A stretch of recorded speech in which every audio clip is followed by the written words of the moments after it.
Let's talk about the upfronts, Daniel. Those are usually held, I guess, in May in New York.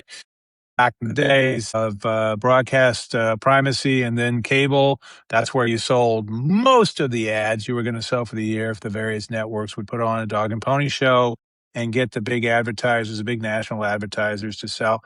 It's still a thing, but it ain't the thing it used to be. But now streaming matters. Is the underrated Dallas Cowboys quarterback Dak Prescott says, "Here we go." Just want to do that. Yeah, I mean, finally, the advertising commitments for streaming match the allocation of viewership. They, according to Media Dynamics Incorporated, which measures upfront commitments across broadcast. Because it never did, right? It's like it's always trailed. Like broadcast over-indexed when cable was rising. Now streaming's been rising for what, 9 years, 8 years? Look at the very process they still use to sell the advertising. Up to 70% of advertising commitments, national advertising commitments for American television, still come in this upfront market that unfolds over the early summer. And it's tied to an ancient ritual of the broadcast fall season, which used to be all, this is prime time we're talking about, by the way. That used to be it. I mean, it's always the season now. With streaming, it doesn't really have a seasonal calendar in the way traditional television did.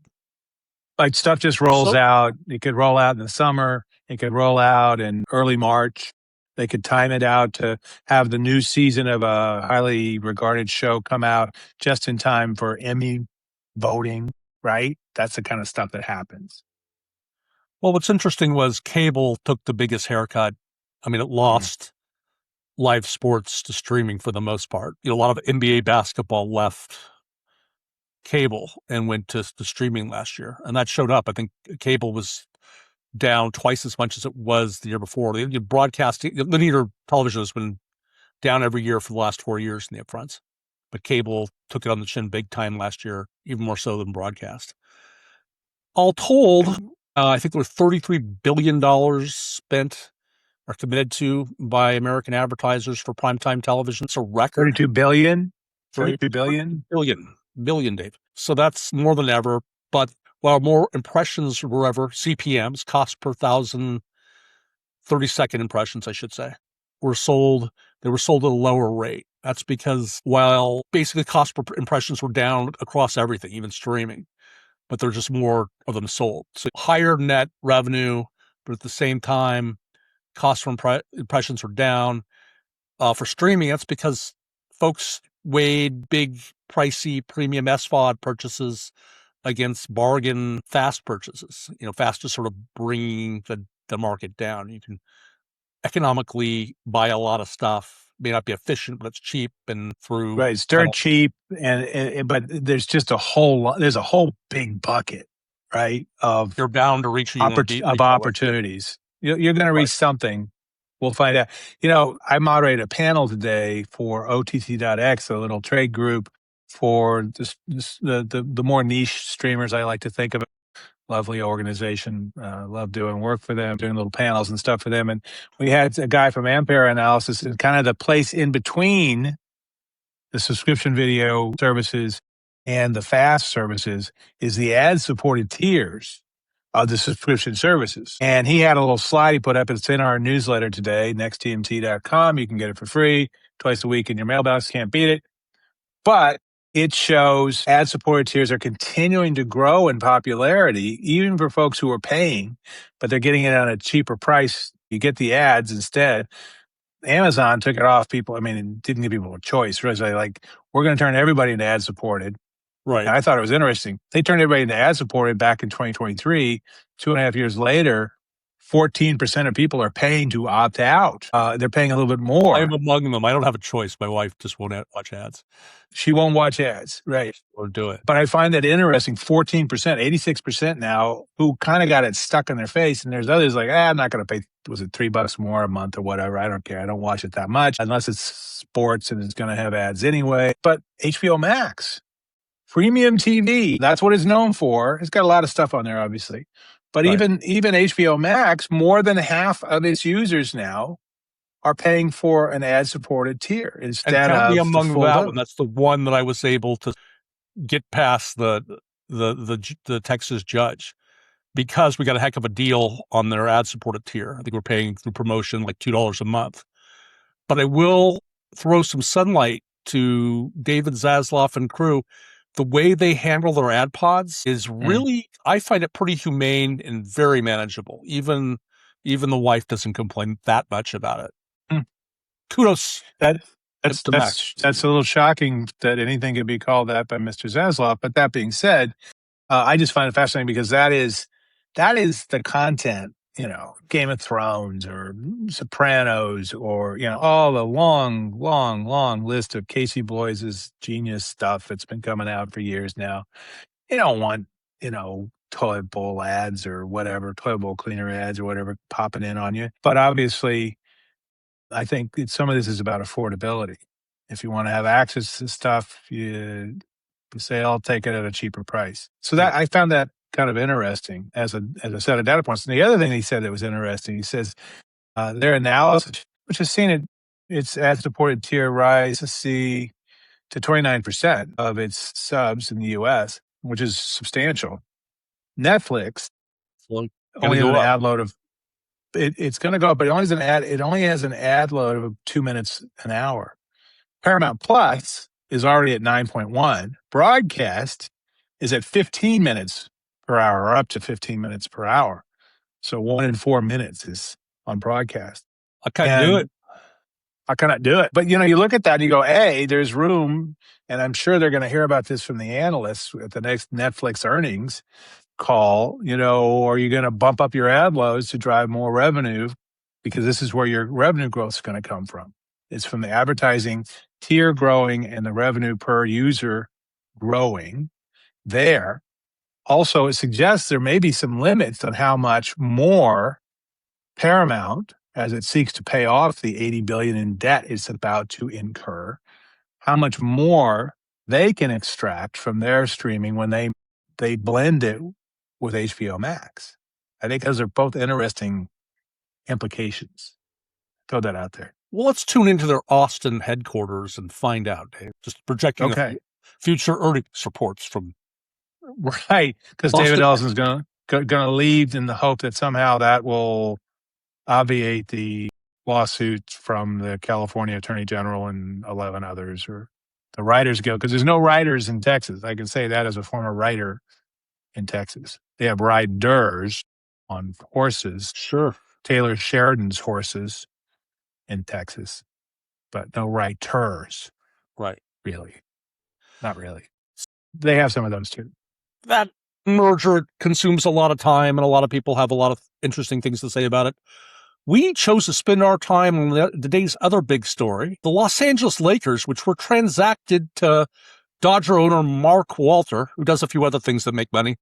A year, I guess 14 months ago, was announced. No, it was last October. I mean, the actual deal closed. We were, as a Laker diehard, I was thrilled about it because it's already, he cares about the user experience. If you wanted TV networks, he'd be concerned about commercial time. He wants us Dodger fans to have exactly what we want. If we wanted, it's at the trade deadline, we want a Cy Young winner just to bolster a staff that's already kind of has an unfair advantage. He gets it for us. Doesn't matter the size of the payroll. He wants us to be happy.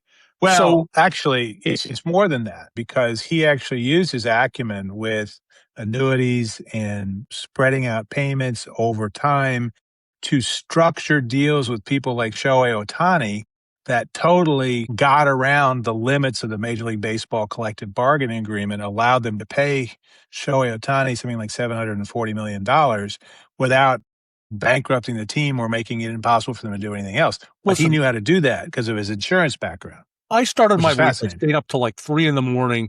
on Sunday night watching The Big Short for the first time.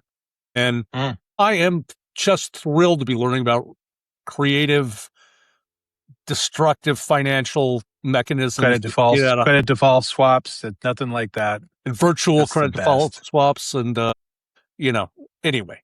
So you know more about how Mark Walter makes his bag than I do. But what I was going to say, I was just setting you up here. I was pretty happy with the ownership group. I felt they were managing the long-term fate of the Lakers much better than the Buss family, who a family-owned business who did a great job, obviously, until recently. I think it's hard to do that. The modern-day NBA has gotten so big that I think you need deeper resources. The Walters and you also need more than some of the second-generation Buss family members to do that. Right? Yeah. It might be get some pros. And Walter, interestingly, was bringing in people like Farhan Zaidi who let me to help up. I'm yes. just going to fly through this. Anyway, so Mark Walter, if we find out, was it 2 or 3 weeks ago, he's under investigation by Trump's SEC, who let Trump pardon Jared Kushner's father. Yeah, that's his son-in-law. Just pardon him. Yeah.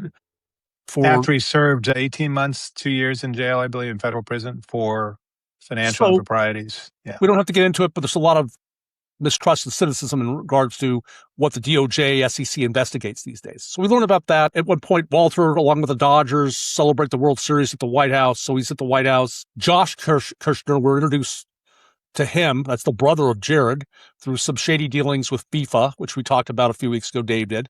And now we wake up the morning in a consortium of Josh Kushner and former Disney CEO Robert two-time CEO David has purchased the Lakers for 12. Who calls him Robert? Do you call him Robert? Well, Are you like his mother? Are you his mother?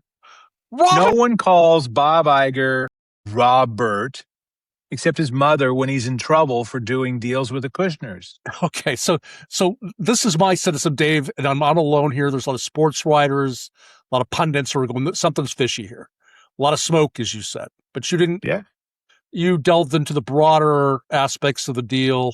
Catch us up here.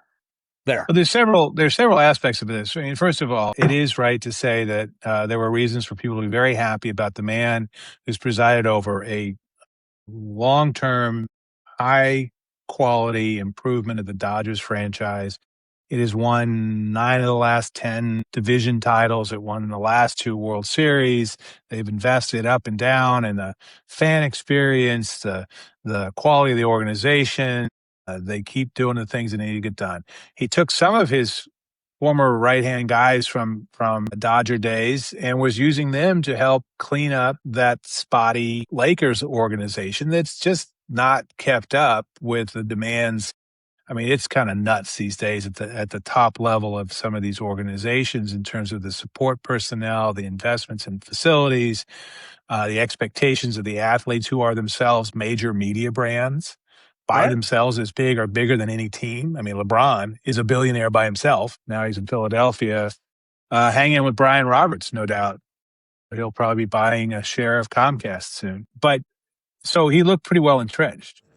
And then word got out that the SEC, in conjunction with the Department of Justice's, the U.S. Attorney's Office in the Southern District of New York, which is the one in Manhattan that traditionally does financial impropriety investigations. That's kind of their jam.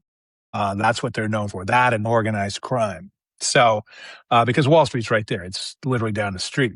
So they're looking at some complicated, undisclosed possible interplay with $16 billion in private credit deals with a couple of the insurance companies that Walters TWG Global has. It's very complicated stuff. Not going to get way deep on that. Things could have happened, and there certainly is reason to believe this isn't. Could have happened, but so the SEC chooses to launch an investigation, right? Well, no. But let's be clear. That investigation first surfaced when the FBI seized Walters' phone at a private airport in New Jersey. He was on a plane. They seized his phone last fall. This has been something that's been floating out there a little bit since at least last fall when the FBI seized Walters' phone at a private airport. So it's not like it just happened in the last 2 weeks. Just to clarify, that is the sort of thing you do to see if there are little text messages of inappropriate conversations by somebody who might be in charge of doing that.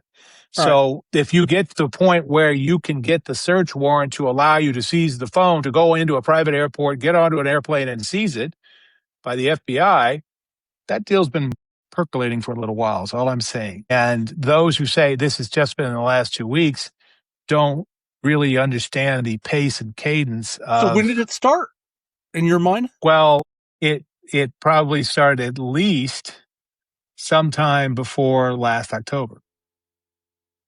Okay. So, but they choose to move forward with it at the same time. Charles Kushner, Josh and Jared's father, American real estate developer who was convicted of fraud, pardoned by Trump, now ambassador to France and Monaco. So he's obviously a friend, or it looks like a connection. No, that's a pretty sweet. I mean, if you're going to be giving somebody an ambassadorial job, France and Monaco, and a pardon, that's as sweet a deal as you get, because you're going to eat well and you can watch Formula One. Yeah, it's your ideal life to get like. Well, let me just say, pardon's good. Ambassador to France and Monaco, also good. Right. Like really, really, really good. My point, Bailey, being that the investigation could have been almost certainly has been rocking along. These are white collar investigations involving billions of dollars and complicated. Did you disclose? What does this mean? There's some unwinding going on apparently now with some of the funds that are involved. He might have needed a little bit of cash. 70% of 12.5 billion. It gets you around what, 9 billion? That's not bad. I don't fix a lot of holes with that. I don't care who launched it, when it was launched, the fact that they've moved forward with it, and it's an active investigation at a time where somebody else convicted of a felony was pardoned, indicates. Well, he was pardoned when Trump came in. I mean, that was quite some time ago. It's all circumstantial. None of us know what's going on, but there's a lot of circumstantial evidence. Well, and that's part of the problem. You're like, like just ramp this up. It's like there's a whole absence of facts here that nonetheless have activated a wide range of conversations, shall we say, because it hits the Lakers, it hits politics, it hits Hollywood with Bob Iger. By the way, one of the things I note, Bob, my friend Bob, your friend Robert, your non-friend Robert. Well, I wouldn't say he's a non-friend. I just don't know. No. He's a non-friend. You can't call him Bob. He's a non-friend. How do you know? That is definitional. So Bob and his wife, Willow Bay, former broadcaster herself, like Bob. She was sports. He was a weathercaster back in the day before going into much greater things. But Willow is the dean at the Annenberg School at USC, your beloved, and actually I kind of love them too. But Annenberg School, which is the communications and journalism school, but they had the spare cash to lay down $250 million for the National Women's Soccer League franchise here in Los Angeles, Angel City FC, a year and a half ago now, I think. And the NWSL has taken off. They've got the Women's World Cup next year. So he already has paid a record amount in that league. What do you now they've paid $5 million? $250 million. Meh. No. In a new league, in a growing sport, but not a big sport, and far and away a record for a franchise in that league. Let's just be clear. I want to be clear that in terms of sports investments, on the level that we're talking about, it seems like small potatoes, but it's not. $250 million for it emerging for any kind of football. I will say, if we got a sponsorship deal for $250 million, we would feel like that was a substantial amount of money. You'd be just want to throw that out there. To Morocco to pursue your... I would not be in Morocco. I would be in France and Monaco and Italy. I'd be working that whole from Liguria to Monaco to Cannes and back, just back and forth. And in the summertime, I'd probably go further north to maybe Alsace and Lorraine, or up into Geneva. All right. That was intended to launch you on your grand illusion. You were being that's Jean Renoir, Le Grand Illusion. What? So anyway, I think. But the point is, there are several different factors that have helped send this story skyward, and one of them is record prices for a bunch of franchises. Vinod Khosla, the longtime venture capitalist, just bought the Seattle Seahawks, I believe your favorite pro football team, for $10 billion or almost $10 billion. The Yankees just took in $2.6 billion, I think, in financing from Apollo Sports Media. Apollo has a piece, it's a gigantic private equity firm that has a piece of a bunch of media companies. So having them buy into the Yankees tells you a lot. And then you see this deal, and the Celtics No, I mean, it gives me last year sold for some $6 billion, it's a which good was a deal for lot of Mark money Walter. He owned the until thing for Mark less than a Walters year, showed up. and he First he does $10 pockets billion to buy it and $2.5 $12.5 billion to sell it at 70% stake. So, but Kushner, one of the things that's interesting is Kushner and Iger were among the groups trying to get, they were looking at spending probably around $10 billion to buy the expected expansion franchise in Las Vegas. And now they just said, screw that, we're going to buy an established team, one of the best ones in the league, and buy it for a mere $12.5 billion valuation. Again, about $9 billion. So, but we don't have to build an arena. I think I know where they're going to build it. It's right next to the Fontainebleau. We don't have to build an organization. We don't have to pick out colors. We don't have to figure out a social media strategy. We don't have to set up a marketing plan. We just go with the Lakers. So you can see why it's attractive for basically the same price. And you actually get the thing as opposed to maybe get it in they're going to have a big auction for that. So that's another area that sets all this stuff up. You, of course, are really fascinated by the possible corruption of the Trump family. Not a ripe vein for mining, no doubt, but not the only one in this story. So, okay, after some technical difficulties on Dan's end, he has moved and we are moving on. So, let's instead of belaboring the Kushner of it all and all the other things going on around that, let's move on. The founder of Zumo has launched a new AI generated channel on Roku, one of the zillion channels on Roku. This one is supposed to be a safe place for AI content, but no place that has AI content is safe from the critics of AI slop. Man, last year, Colin Petrie Norris, who Cape Town spawned internet whiz kid, founded a number of businesses, Zumo among them, got a huge payday from Comcast, like $100 million, living out here in the OC, decides that I'm going to retire, decides to because he's like 28 or something, right? I mean, no, he's not annoying. 28, but he's not an old man. He's, still has ideas in his still ideas. Still has some years in him. So there's going to be a lot of people who are dabbling in AI, generative AI video creation. And why not select people who have an interest in this? It can still be a creative endeavor. It's just call them prompt makers. It's using the tools to create stuff. And it's since then the word slop has taken over the lexicon.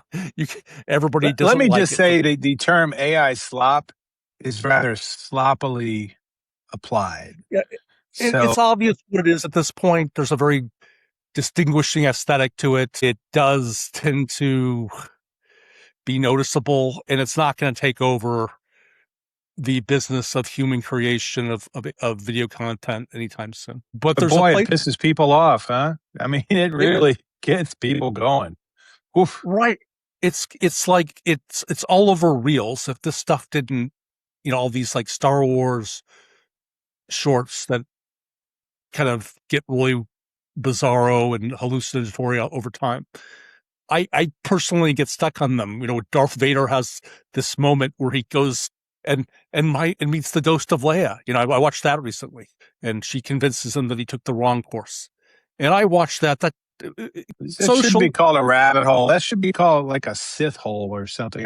There's got to be a Star Wars approach. We should have a contest with our beloved viewers. What would you call the rabbit hole in the Star Wars universe that has I don't know, I can never remember all the animals and stuff. There's the ones that go that Ewok hole or something. I don't know. Something. They go down an asteroid. They get stuck in this wormhole at one point. You wonder these giant creatures that they encounter, Where do they get the Right. food to grow that big anyway? Well, Another you've got story.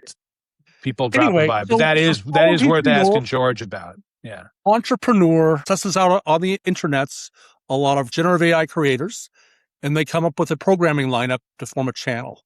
Now, he's already done this in Europe. There's a Love TV channels, it's called. They have a streaming premiere video show called What's Coming Up that was put on this fast platform. They have a trailers channel, and the show was put on. It's like AI hosted. It's a look at live action, non AI series and movies. What's coming up? AI host, cheaply produced for nothing, and engagement spikes 148%.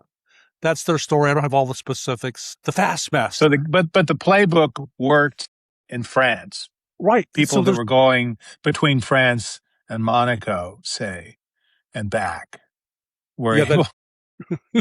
Great commuter content. Yeah, So there's a going back and forth for, between the different ambassador residences. They could do it. Their dedicated fast channel on the Roku channel launches last week, and The Verge calls it like drinking from a trough. I mean, there's nothing more dismissive on the planet. These are smart people, tech bloggers, tech writers, but for the most part, they're just, I hate to say it, but they can be awful people sometimes. I'm not saying any of this stuff is good in that it will last or work, but if you're going to try verticals, if you're going to try, micro dramas, that the connected TV needs to embrace these new paradigms, why not at least try? So that's what I did on my lunch break, little period where I sat down, had some lunch, got comfortable, and I watched an hour of The Sage, which is this weird. It's made by this creator who didn't show up on IMDb, Mike Mitch, in a platform called NVIDIA. So I assume it was just him and his Apple laptop banging away. And it's this Civil War veteran who comes home to Nevada and finds an ancient curse has released this ancient pox, and everybody's dead except for this few Native American survivors who have this mystical cure. It all relates back to some ancient alien invasion. It starts with the whole series starts with the invasion, and it's trippy. I mean, now, if they'd only taken the vaccine that Robert F. Kennedy said they shouldn't take, they would have been okay. But that didn't happen. I'm not saying it's everybody's cup of tea, but I'm just saying there are a lot of stoners out there. And it might be somebody's cup of tea or cup of mushroom tea or, I don't know, cup of tea. Anyway, THC. I'm not a fairground investor, and I'm not I won't say I'm a bull on it, but I wouldn't count it out. I just think that's. Well, I think, I totally get that. But what I would say is all this stuff, however bad it is now, this is the worst it will be going forward.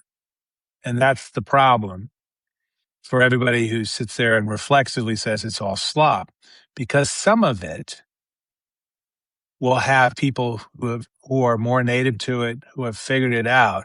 Some of it will look better and better and better. Right. Some of it will be compelling at some point. We don't know when that will be, but probably sooner than we think. And so dismissing everything out of hand feels very much, and I have to say this is, I've been listening to this. Acquired is the name of the podcast, and they've been done as 2-part, 9 or 10 hours history of Disney. And it's really interesting to hear them unfold some of the stuff that got dismissed. Like TV was this giant sinkhole. Remember the conversation by the FCC chairman about television in like 1964? And it turns out then TV basically doesn't replace movies, but it sure pays for a whole lot of movie executives' vacations in Monaco and France. I got sucked down the rabbit hole of like a 1970 Emmys presentation in Harvey Korman and Bob Newhart are doing a bit.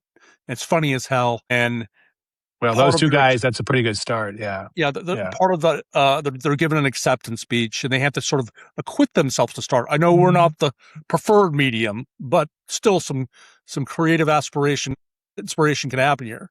It's just like, nobody would even think about saying. Obviously, there's been a whole evolution in terms of how TV is perceived. There was the whole, HBO. Absolutely. I mean, but the point is, it was broadcast as this sinkhole of the soul of American culture, and actually before that, it was Nickelodeons, and it was vaudeville, and it was bars. For God's sakes, don't go into a bar in 1870 in post Civil War Kansas because they'll take an axe to your jug of whiskey, for instance. So it's always something. And this is the latest something that is pushing the envelope in places that make older sensibilities less happy. And that's not to apologize for the crap that's out there, because there's going to be plenty of it. I mean, it's like MySpace is coming back. Well, remember all those people got on MySpace and they started experimenting with fonts that did not need to be used. And then they got to Facebook and they got so much better. But,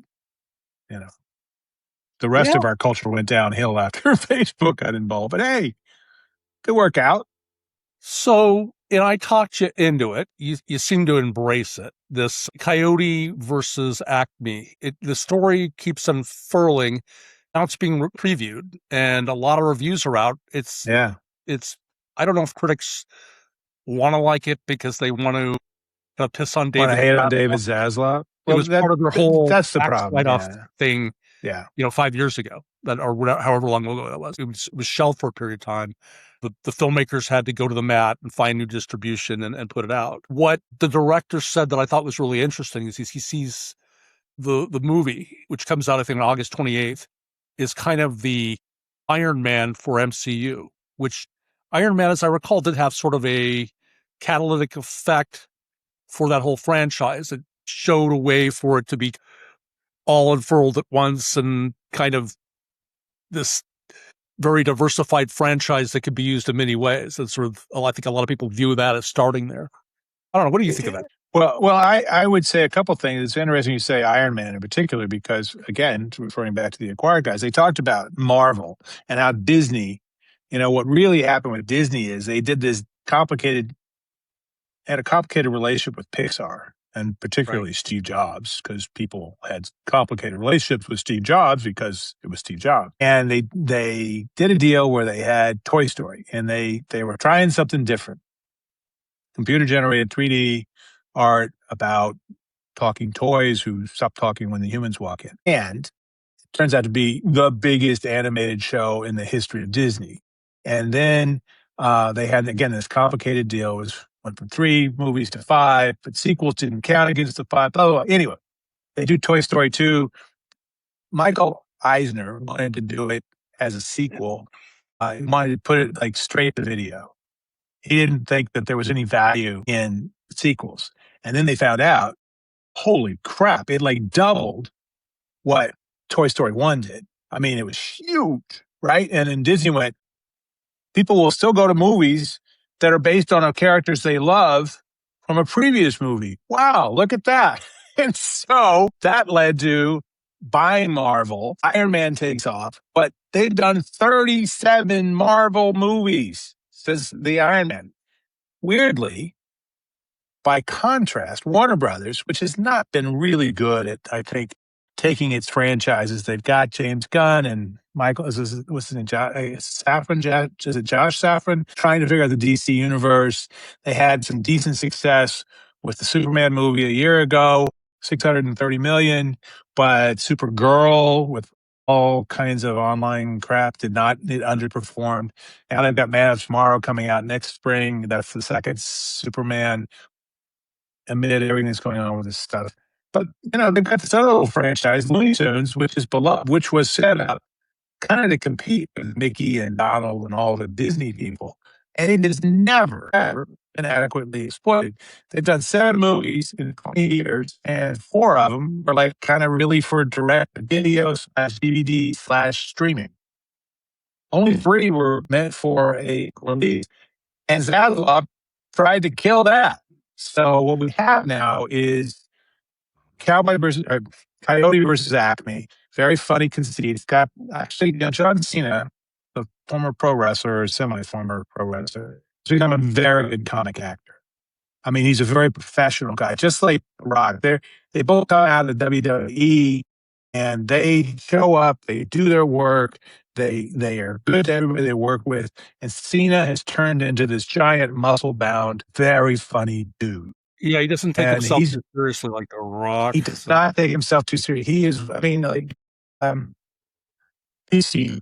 That's a little DC universe show that he's very funny in, and it's definitely worth watching. So in this one, he's the CEO of Acme, this giant company, biggest company in the world, which keeps putting out defective products. Will Forte is the product liability attorney on behalf of Coyote. The difference between Iron Man and Coyote is Iron Man had Robert Downey Jr. talking a lot in very funny ways.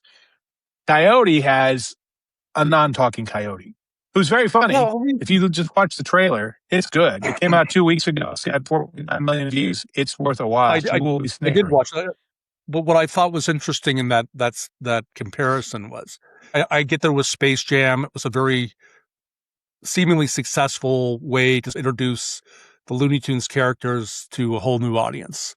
And they rebooted it recently. Yeah, I don't know how basketball long. players. Right. But I don't remember ever connecting to that. I saw it, I think, as I've explained on this pod before. I won't go into it again. This seems like, I don't know if it's four quadrant. I don't know if young children can relate to this. It seems kind of very satirical and adult, but it does seem like it might make a little noise. It already has with film critics. I think it's going to do okay. But one of the things that's about animation that Disney did figure out. Well, let me just say this one last thing here. This is all of these deals. Warner Brothers, as you know, has been reprocessed, sold, reprocessed again. Every time a story about the merger and all the synergy comes out, the iconic Warner Brothers catalog and the Looney Tunes characters and Bugs Bunny and Daffy Duck and Porky Pig, it always gets talked about. But I mean, how much merch do you see of Bugs Bunny these days? I used to see a lot of it. I see none of it. Weather. It's like the weather. Everyone talks about it. No one does anything about it. Like Will Rogers' life. But interesting is, so 7 films in 20 years. And the kids picked up over the last 5 years with the latest 2 owners. But they weren't really designed for full theatrical run. What Disney figured out, and this is crucial, animation doesn't get old. You can put it on your streaming service and it's loved for generation after generation after generation. That is a huge amount of the viewership of Disney Plus is kids watching Frozen 4,527,000 times before they hit first grade. Well, you should be able to do that with Looney Tunes. You should be able to put stuff out. And the thing that Disney gets to do is they take that and they put it into their theme parks, which Warner's doesn't have and it won't have with Paramount. They put it into their merchandise in ways that Warner has been, I think, less successful at. Batman did really well. As famously had $1 billion merch deal when that first Batman movie came out in '91 or something like that. That was good money, but it just hasn't really brought. And Bugs is iconic. Sylvester and Elmer Fudd, all those guys are iconic, but they can't figure out how to take those characters and do something. That's the thing. Coyote versus Acme looked like a way to take some of those characters. Foghorn Leghorn is in there because who better to be a lawyer?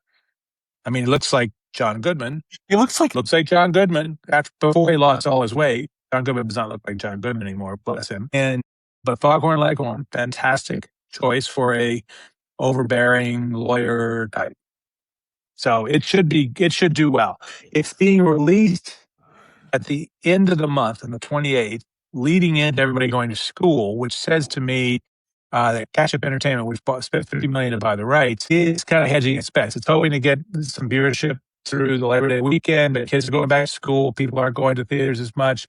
It's not the prime movie watching season, but maybe they'll be able to pull in and get their money back. I got to make. Anyway, I brought this up before. I saw the reviews. I just thought it was just how it baffles me that Zaslav that isn't more of a. There isn't more condemnation for that decision.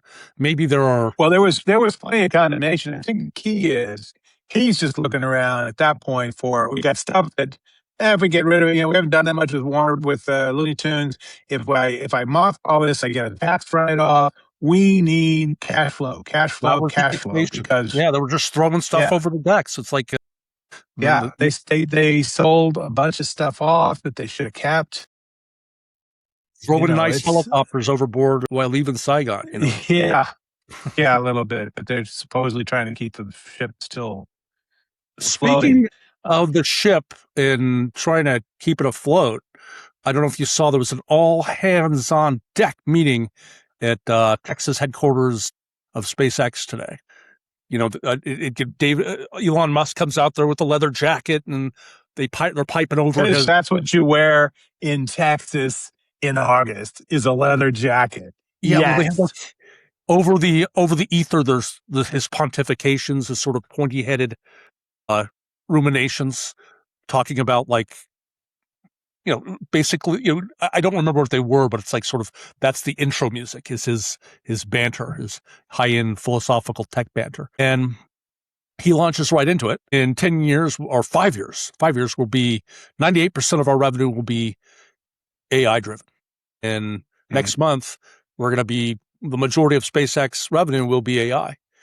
And I looked at the earnings report. There was only one, last week's Q2, and sure enough, it does seem to be on an arc to do that. But they're spending, as we talked about last week, I think they're spending God knows how much, $15 billion, I think, in the last quarter to build out compute. And they're going around and renting out compute to other AI operators. So I don't know if he's counting the rent out of his, was it a gigaplex or something like that? I think he calls it this huge thing.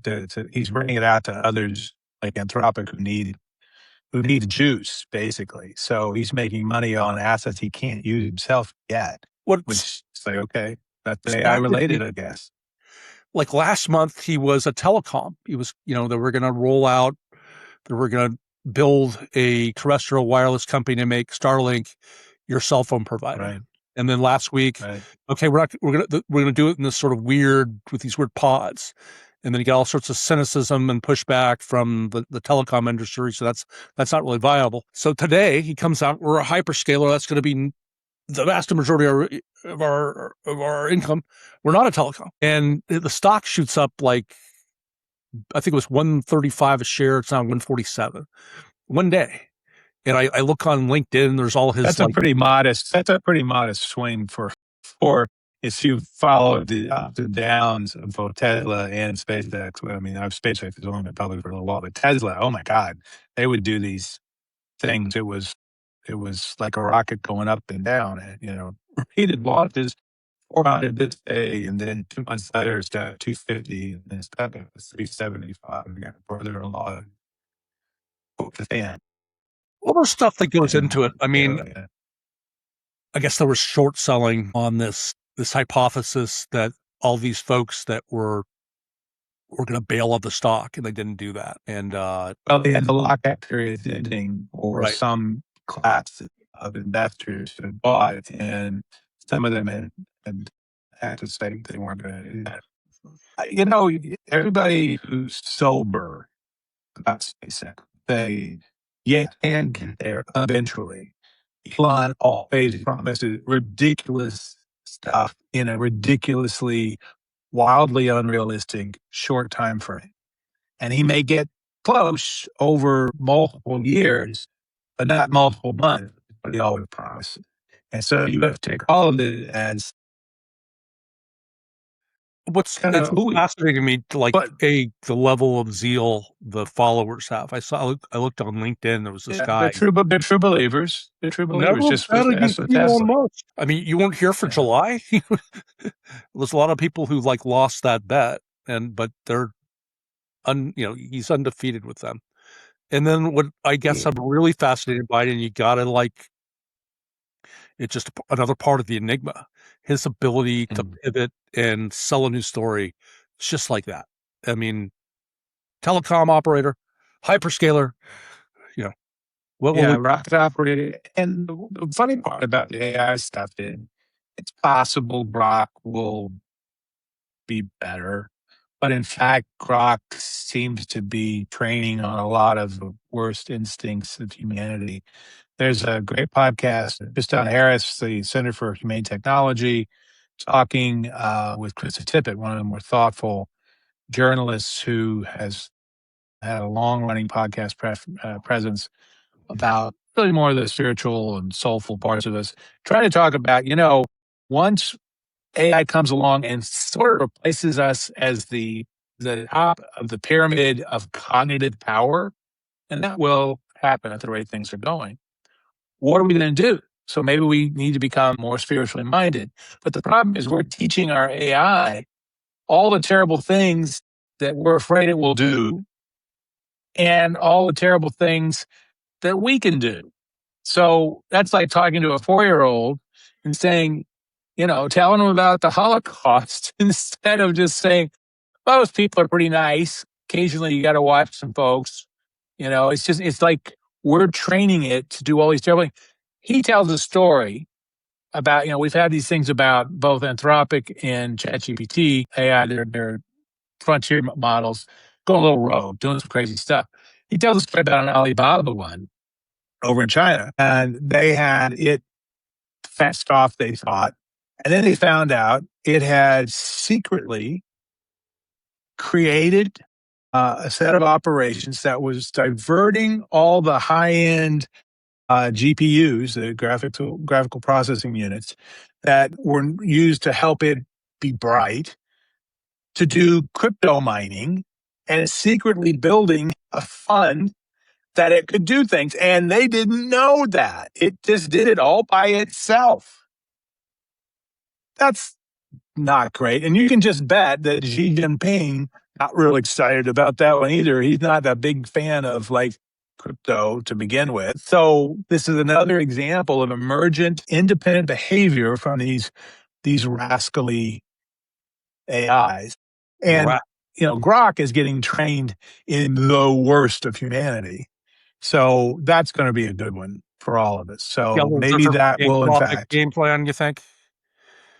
Yeah, they're like the anti-anthropic. You don't have a Scottish. They're the opposite. Yeah.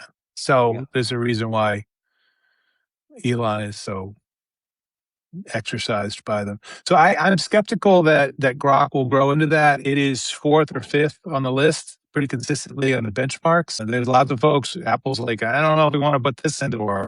There was some propaganda released today that the new version is on par with the latest Claude version. It's, I don't know. Yeah, but they spelled Claude CLOD. Oh. So it was kind of a dumb AI. It was kind of a Claude. Anyway, I don't know about this. I hadn't seen that today, but these benchmarks are up and down. But Grok's been trailing pretty consistently, and maybe they suddenly got better. Maybe in fact they're all up there with Fable and Mythos and all the rest at those cutting edge models that are kind of this close from being really problematic to many parts of our lives. So can't wait to see what Elon comes up with next. Can't wait. All right. Hopefully this whole bisected enterprise of ours works out okay. Yeah. Sing us out, Dave. All right. Thank you, everybody, for listening. Thanks to our partners at Media Play News for their help in getting the word out. This has been Next TMT, that is Technology, Media, and Telecom, Next TMT. And you can go to nexttmt.com and get our twice-a-week newsletter with all kinds of things about technology, media, and telecom. You can see this here in Telecom, Media, and Technology podcast, Next TMT Talks, on YouTube, Apple Podcasts, and Spotify, and probably other purveyors of fine intellectual content of the audio-visual sort. Can't beat the price. Like, share, subscribe, follow us. Comment. We're fine with comments. We can deal with it. We are getting ready for IBC in about a month, and Daniel's getting some stuff lined up. Give him a holler if you want to have your company part of our daily coverage in Amsterdam with the Gouda cheese at the Central. Anyway, I am David Bloom with my co-founder, Daniel Frankel. Thanks for everything. Over and